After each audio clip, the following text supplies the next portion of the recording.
Vamos falar agora sobre o indicador número 6.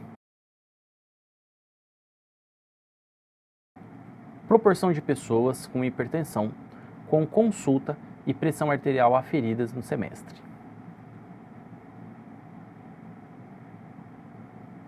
Qual o objetivo deste indicador? Este indicador ele mede o contato entre a pessoa com hipertensão arterial e o serviço de saúde para atendimento e realização do procedimento de aferição de pressão e também da consulta do paciente. Ele também permite avaliar se a condição está controlada, visando a prevenção da morbimortalidade. E aí nós temos aí a incidência de risco cardiovascular, de amputação por questões cardiovasculares que estão elevadas no nosso país. Então este indicador ele tem aí esse objetivo claro de reduzir essa morbimortalidade e essas causas de internação por fatores relacionados ao risco cardiovascular. Tá? Nós temos que entender o seguinte, nós temos dois indicadores dentro de apenas um. Nós temos tanto a consulta de hipertensão quanto a aferição da pressão. Uma coisa, ela não é relacionada à outra, porque o profissional ele pode fazer uma consulta sem avaliar necessariamente uma aferição de pressão. E é por isso que o indicador ele foi pensado com uma qualidade maior, porque se o profissional está fazendo uma consulta de hipertensão, ele deve avaliar uma pressão do paciente e também deve manter uma frequência nesse atendimento. Essa frequência mínima pensada de 6 meses é uma frequência relativamente baixa. O paciente geralmente ele retorna à unidade de saúde, ao serviço de saúde, a cada 3 meses para fazer ali sua troca de receita, ou para fazer uma aferição, ou para participar de algum grupo. Mas agora, como regra, dentro do indicador, a cada 6 meses ele deve retornar. Nós temos aí um parâmetro para este indicador de 100% e nós temos uma meta que é de 50%. Nós sempre vamos buscar o 100%. Nós sempre vamos buscar a excelência, certo? Então, falando sobre o cálculo desse indicador, nós temos aí o nosso numerador, que é o número de pessoas com hipertensão e com consulta realizada e com a pressão arterial aferida nos últimos 6 meses. Tá certo? Esse é um indicador que ele olha 6 meses para trás. E nós temos o denominador identificado, que é o número de pessoas com hipertensão no CISAB, que são aqueles pacientes que estão cadastrados ou que estão vinculados à equipe de referência. Já o denominador estimado, ele pega o percentual de pessoas com hipertensão arterial lá no PNS 2019, faz um cálculo ali na estimativa do IBGE, para ele saber quantas pessoas ele vai estimar que aquele território tenha. Certo? É um dado muito legal também utilizar como referência o Vigitel, para vocês conseguirem ter um parâmetro aí de quantos hipertensos vocês deveriam ter no território e quantos pacientes você tem efetivamente. Isso vai te dar um termômetro para você avaliar se as ações de cadastro dentro do seu território elas estão sendo eficazes. Tá? Então utilize esse parâmetro do Vigitel aí dentro do seu município e você vai ver como a expectativa de cadastro ela vai aumentar. Só para a gente relembrar aqui, nós temos o denominador estimado, que é calculado a partir de um censo ou referência. Neste caso, nós estamos utilizando o PNS. O denominador identificado, ele é considerado a partir do atendimento ou do cadastro que é realizado na atenção primária. Nós temos o numerador, que é o que efetivamente a equipe atendeu, que é aquilo que ela concluiu daquele indicador. E não podemos esquecer da regra de sempre, né? Se nós temos o denominador identificado, se ele for abaixo de 85% do denominador estimado, nós vamos utilizar como regra o denominador estimado. Então, o nosso identificado, ele tem que ser sempre 85% acima do nosso estimado. Tá? Então, é só calcular os 85% do seu estimado é quanto? Deu 10, então você tem que ter pelo menos 8,5 a mais do que esse 10 que você tem aí, tá certo?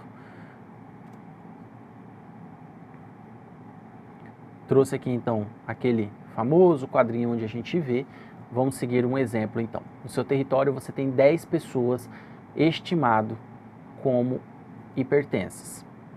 E aí você fez ali o cálculo, você já sabe 85%, você disse assim, olha, se eu tiver 9 pessoas cadastradas, eu tenho mais que 85%. E você olhou ali, realmente você tem exatamente 9 pessoas cadastradas ali pelo SISAP.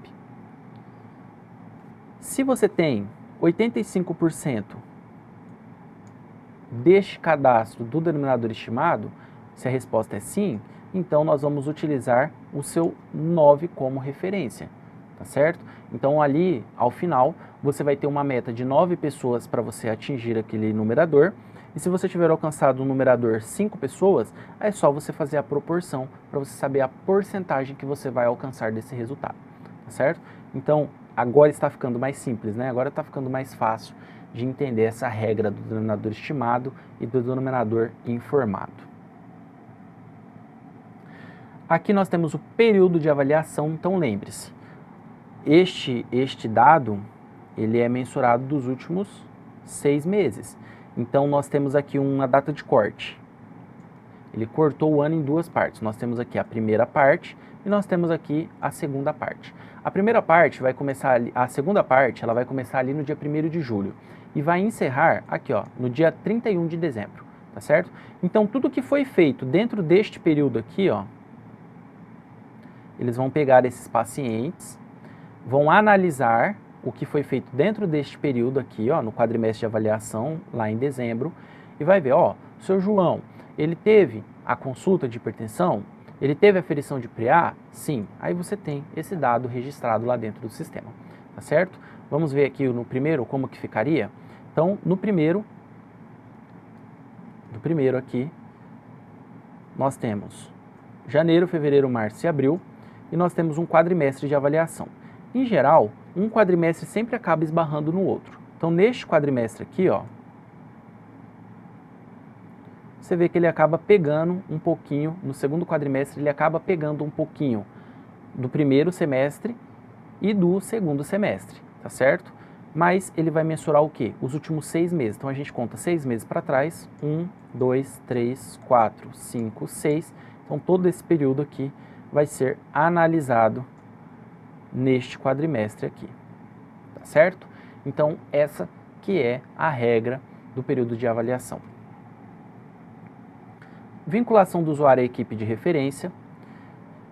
Para a vinculação de um indivíduo à equipe de referência, são consideradas as regras escritas na nota técnica explicativa. Essa nota técnica está à disposição de vocês. É uma nota bastante complexa de se entender, tá? Mas eu trago aqui alguma questão sobre ela, que é, se o paciente for atendido numa equipe de saúde da família ou numa equipe de atenção primária, mesmo que em outro território, este atendimento para fins de indicadores, ele vale para a equipe que detém o cadastro daquele paciente, tá?